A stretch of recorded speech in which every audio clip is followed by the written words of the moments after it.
everyone, and welcome to Stories Inscribed. I'm your host, Jemima, aka Jade, and today I'm going to be talking about a book that I read, a new author, a new book, and it was an amazing book.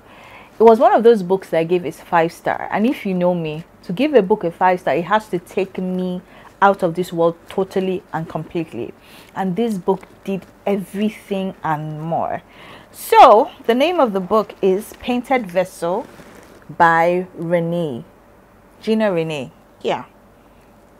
Painted Vessel by Gina Renee. And I must tell you, this book touched on very hard topics. Things like child trafficking.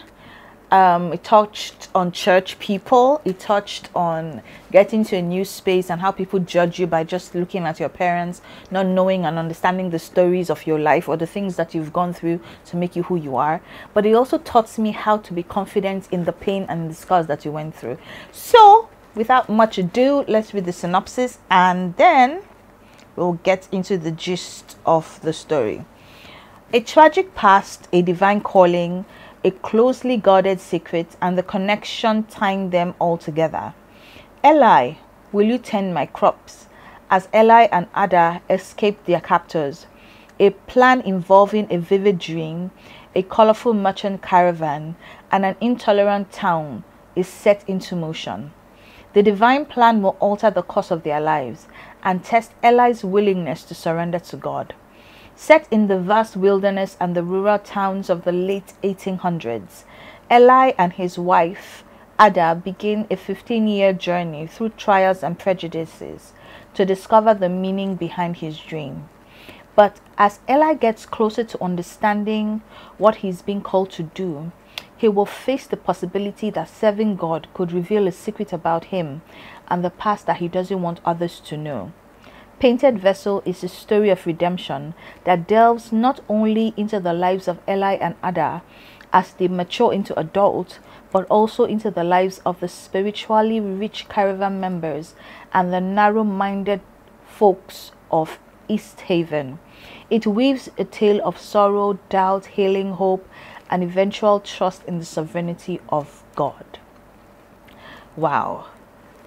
This book, I don't know how to say it in the totality of it, but it starts with two children, Eli and Ada, and they were caught, their parents were killed, and they were captured and sold for child trafficking.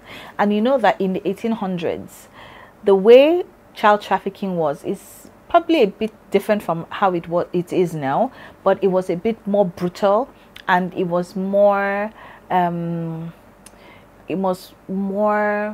crude in its approach. So their parents were killed because they were friends. Their parents were killed. Eli and Ada were captured and they were put in cages.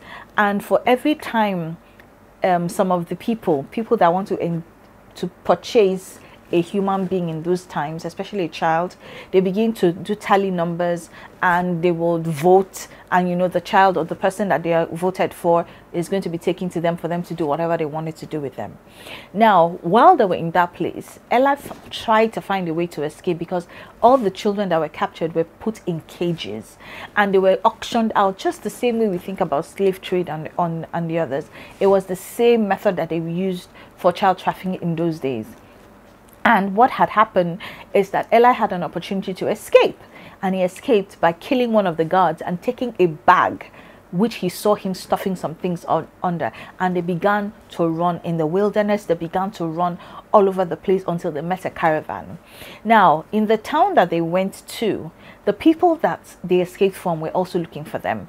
And you know how it is. In those days, they had what they call bounty, meaning that if your head was offered, if the bounty was offered for your head, once you are caught, there will be a significant amount of price that will be given to you for that cat. So you can imagine that the risk of someone finding you, because if a large amount is put on your head, everybody will be alert. And in those days, in the 1800s, you know that money was very, very important, especially when you hear about the gold rush, when you hear about poverty, and when you hear about how people were living.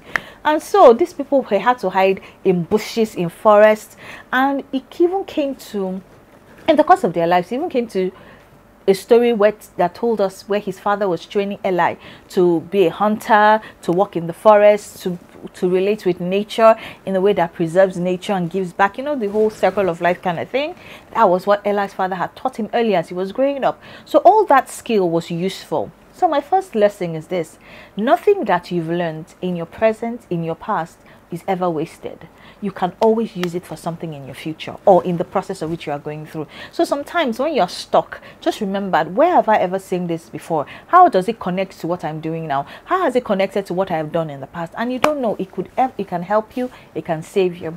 So back to my story. So that's how they went to a town, and somebody had identified two of them as the people that they had put a bounty on their heads for. So the older man started chasing them because, it was plenty of money. So what they did was they ran into a caravan. And in those days, from what I've read, traders, merchants used to go from town to town, displaying their wares, and they used to take a round trip around a particular side of the country and go and settle for winter, come back and do all of that. So they ran into a caravan and they hid there. That particular man that was chasing them followed them to that caravan. But good for them, the people that were in the caravan hid them, because that somebody just runs into your caravan to hide, and there were two children. And he just stood up in defense for them, and they were scared. But don't forget, Eli had always been protecting Ada, because he was like, the younger sister you always had, with that friend that, was younger than you, that you always had that feeling of protection over. And when they began to ask them that, what's going on here? What are you doing? Who are you hiding from? They couldn't talk. And one of the tactics that Eli had done was to dress Ada like a boy. Ada was a girl. Dress her like a boy. He cut her hair, padded clothes, to make her have the appearance of a boy. But the wife in the caravan was like, these guys are children, and I wonder what they'll be running from an old, ugly, drunken man from. And so they decided to protect them. And that's how Ada and Eli joined the caravan, and eventually they became adopted children to the caravan people. And it is amazing how God used the journey through the caravan to begin to build them. Now, there was something that was very critical. Because of the trauma that Ada had faced and Eli had faced, Ada is prone to nightmares. She has these nightmares that were very screeching and very terrifying. And Eli will refuse to leave her when she sleeps. But because they were not brothers and sisters, and because they were children growing up, the people in the caravan decided that they should get married. And when they had to wait a certain time because of their age and all of that, and they finally got married. But Ada and Eli went through a journey of becoming. And one of the things that the people did, everyone that came to vote for either Ada or Eli had scars written on them, just as a tally number on their arms. And one of the things that when they got into the caravan, they discovered that the head of the caravan, Jed, was a tattoo artist. I don't know what they call it then, but I would just imagine he's a tattoo artist, because he was able to transform those scars into stories. And that's one of the things that he was able to teach them. And that's one of the biggest lessons I learned from it. That no matter what I go through, and no matter the scars I have in the battles of life, each of them is a story of God's testament. Because if I am alive and I'm seeing those scars, it is a story I can tell of how faithful God has been to me and to my process and journey. And that's what he was able to do for Eli and for Ada, was to take those scars and carve them into weaves of stories that testify of what God has done for them.